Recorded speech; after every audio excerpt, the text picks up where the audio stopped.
A few years ago, a young couple overwhelmed by the weight of parenthood decided they needed a night away from the relentless demands of daily life. They longed for a break, a brief escape from the constant noise of their household. So, they called their most trusted babysitter to watch over their two children.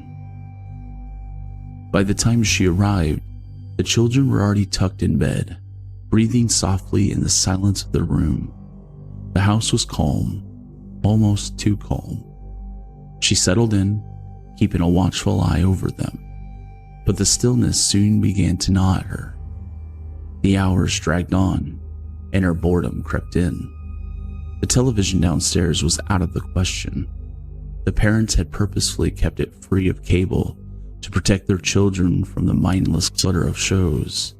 So, with little else to do, she picked up the phone and called the parents, asking if it was all right for her to watch cable in their bedroom. Of course, they replied, their voices warm and reassuring. But then the babysitter hesitated, a strange unease settling over her. There was something else about the outside window that made her skin crawl. The towering angel statue that loomed in the garden, its wings spread wide as if guarding the house. It unsettled her deeply, more than she cared to admit.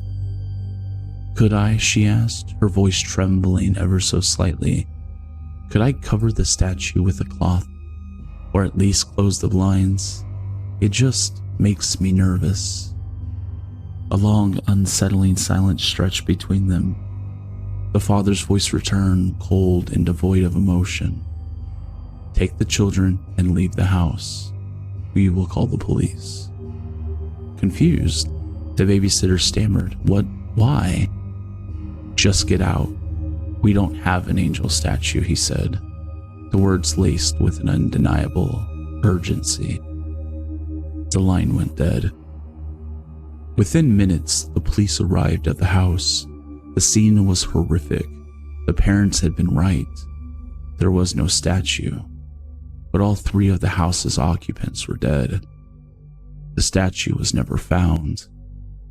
The questions lingered unanswered. What had the babysitter seen? And what had she felt that night?